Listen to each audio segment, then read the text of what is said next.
साथियों, जय हिंद। जैसा कि आज के इस वीडियो की विषय वस्तु है प्रभार किसे सौंपा जाए।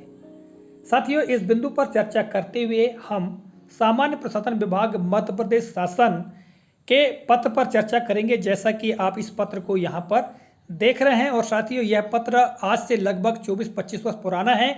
जैसा कि आप यहाँ पर इसकी तिथि देख रहे हैं साथियों, 4 नवंबर 1996 का यह पत्र है और इस पत्र में हम महत्वपूर्ण दिशा निर्देश और जानकारियाँ प्राप्त करेंगे कि प्रभार किसे दिया जाना चाहिए। चाहे कोई शासकीय कार्यालय हो या विद्यालय हो, कई बार विषम स्थितियाँ बन जाती हैं। किसी भी वरिष्ठ अधिकारी के पास विद्यालय या कार्यालय का प्रभार होता है, किंतु जब वे स्थानांतरित या सेवानिवृत्त हो जाते हैं और वे अपने चहेते कनिष्ठ कर्मचारी को प्रभार सौंप देते हैं, जबकि वहां पर समकक्ष अधिकारी या वरिष्ठतम कर्मचारी उपलब्ध होते हैं। साथियों, ऐसी स्थिति में दावा, आपत्ति, शिकायत वगैरह की स्थिति बनती है। तो इसी संदर्भ में साथियों हम आज इस कालखंड में चर्चा करेंगे और इस पत्र में दिए गए महत्वपूर्ण निर्देशों पर चर्चा करेंगे। जैसा कि इस पत्र की विषय वस्तु दी गई है साथियों, यहाँ आप देख रहे हैं विषय वस्तु रिक्त पद का चालू प्रभार दिए जाने के संबंध में। साथियों, इस पत्र में यह महत्वपूर्ण जानकारी हमको प्रदान की गई है और इस पत्र पर चर्चा करते हुए ही हम चर्चा करेंगे कि हमें प्रभार किसे सौंपा जाना चाहिए। साथियों, इस पत्र में दिए गए महत्वपूर्ण दिशा निर्देशों पर चर्चा करते हुए हम जानेंगे कि प्रभार किसे सौंपा जाना चाहिए। अगले स्लाइड में आप देखेंगे साथियों, यहाँ पर महत्वपूर्ण 3 बिंदु दिए गए हैं। ठीक है, प्रत्येक बिंदु पर हम एक एक करके चर्चा करते हैं। जैसा कि आप यहाँ पर सबसे पहला बिंदु देख रहे हैं साथियों, शासन के ध्यान में लाया गया है कि कभी कभी रिक्त पद का चालू प्रभार समकक्ष अथवा वरिष्ठतम अधीनस्थ को न सौंपते हुए किसी कनिष्ठ अधीनस्थ को सौंप दिया जाता है। यह उचित नहीं है, क्योंकि एक वरिष्ठ शासकीय सेवक को अपने से कनिष्ठ के मातहत काम करना पड़े, यह प्रशासनिक दृष्टि से ठीक नहीं है।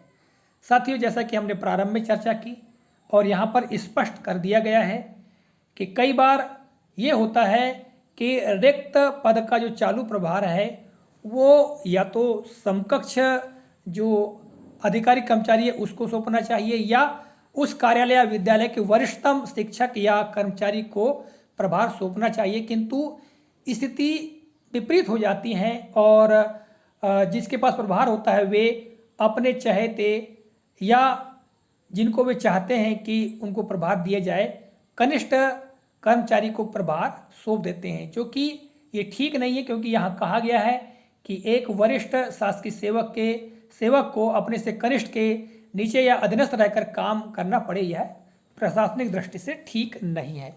तो साथियों, प्रभार किसे सौंपना चाहिए, इस संदर्भ में आगे यहाँ पर जानकारी दी गई है। दूसरे बिंदु में कहा गया है कि अतः यह निर्णय लिया गया है कि कोई पद रिक्त होने की स्थिति में उसकी पूर्ति यथाशीघ्र नियमित पद स्थापना से कर ली जानी चाहिए।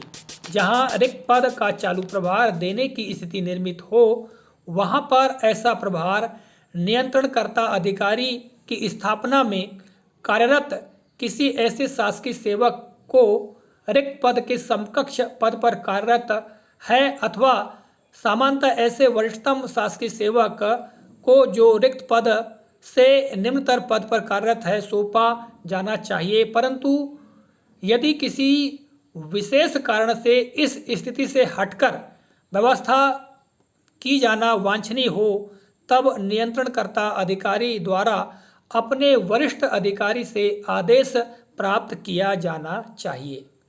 साथियों, जैसा कि इस बिंदु में पूर्णतः स्पष्ट कर दिया गया है कि प्रभार किसे सौंपना चाहिए। पहली बात तो यह है कि यदि संभव हो तो नियमित पद स्थापना कर ली जानी चाहिए, यानी नियमित पद अगर स्थापित हो जाए तो प्रभार की कोई बात आएगी ही नहीं। किंतु जहां पर रिक्त पद का चालू प्रभार देने की स्थिति निर्मित हो, तो वहां पर प्रभार के लिए जो नियंत्रणकर्ता अधिकारी की जो स्थापना में कोई कार्यरत ऐसा शासकीय सेवक है जो कि उस पद के समकक्ष कार्यरत है या ऐसा वरिष्ठतम शासकीय सेवक जो उस पद के निम्नतर कार्यरत है उसको सौंप देना चाहिए। ठीक है, ये नियम है साथियों और नियमानुसार यहाँ आदेश में कहा भी गया है।